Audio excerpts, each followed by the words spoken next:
Alhamdulillahi Rabbil Alameen. Wassalatu wassalamu ala Rasulihil Kareem. Amma ba'd. Assalamu alaikum wa rahmatullahi wa barakatuh to one and all present here. My name is Abdul Zuhair and I will be discussing media and Islam. Islam today is the most misunderstood religion. It bears the brunt of misconceptions and hate propaganda. The powerful mass media, aligned to the deceitful political and corporate interests, spreads these misconceptions maliciously worldwide. While portraying Islam, integrity and reliability is bypassed by the media with professional charm and finesse. Wise and apt Islamic viewpoints are seldom covered, while the aberrations of a few misguided Muslims are highlighted. My Islamic brothers and sisters, we have to think why this is occurring nowadays against Islam and Muslims. We must remember that the media that constantly engages our eyes, our ears, and our minds is not of our own making. It talks to us and about us, but it has its own agenda. It claims to be knowledgeable, honest, and objective, but it suffers from its own internal brand of malice and prejudice.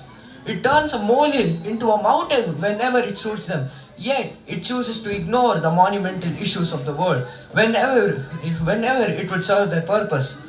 Unfortunately for us, it has become our main source of information, not only about the world, but also about us. This is why we must create media free of corruption, Islamic media with its own eyes, own ears, and own minds that would set the discourse instead of perpetually reacting to someone else's prompts, and most importantly, media that would tell the truth instead of unraveling someone else's lies. However, until that happens, we will have to live with the current state of our media. Neither can we shut it off, nor can we continue with the business as usual. For this interim period, we must become wise, not just the intelligent, but the wise consumers of the media. Islam provides us with guidance in all areas of life, as Allah says in the Quran in Surah Al-Hujurat, ayat number 6. يا أيها الذين آمنوا إن جاءكم فاسق بنبأ فتبينوا أو تصيبوا أو قوما بجهالة فتصبحوا على ما فعلتم نادمين. O you who believes in Allah, if a liar comes to you with any news, verify it, lest you hurt some people in your ignorance and afterwards repent for what you have done. Now, with this said, let us turn back the pages of history and recall an event from June 1995, where an event seen as an international tragedy took place, where an American government building in Oklahoma City was bombed. This atrocious act of terrorism had killed many innocent people, including children. However, the following day, the British newspaper, Today, carried the headline, "In the name of Islam," accompanied by the image of a fireman carrying the charred remains of a dead baby. It was then very quickly established that the act had in fact been committed by Christian militants. This incident illustrates a trend which has recently emerged in the media, the antagonization of Islam and Muslims. The word Islam means not only peace but also submission to the will of Allah. The Islamic religion and way of life is essentially one which provides a life of total fulfillment and peace to its followers. Yet the media does not portray this image.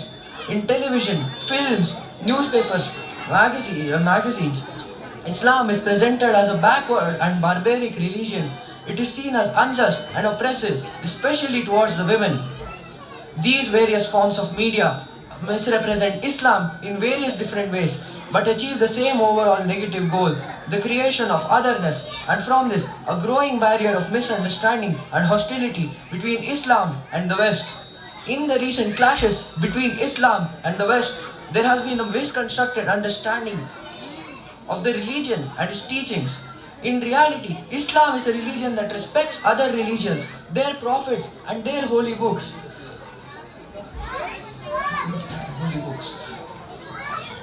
As stated clearly in Surah Al-Baqarah, ayat number 285, آمن الرسول بما أنزل إليه من ربه والمؤمنون كل آمن بالله وملائكته وكتبه ورسله لا نفرق بين أحد من رسله وقالوا سمعنا وأطعنا غفرانك ربنا وإليك المصير. The Messenger Muhammad believes in what has been sent down to him, and so do the believers of Allah. Each one believes in the Almighty, His angels, His books, and His messengers. They say that we make no distinction between one and another one of His messengers.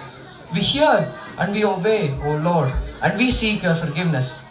As we reach the end of the speech, I would like to conclude and pray to Allah subhanahu wa ta'ala to protect us from the manipulation of the corrupt media and to strengthen us with the ability to search what is right and what is just, so that there no longer lies any disparity between Islam and the world. Jazakallahu khair. Wa akhiru da'wana alhamdulillahi rabbil alameen. Wassalamu alaikum wa rahmatullahi wa barakatuh.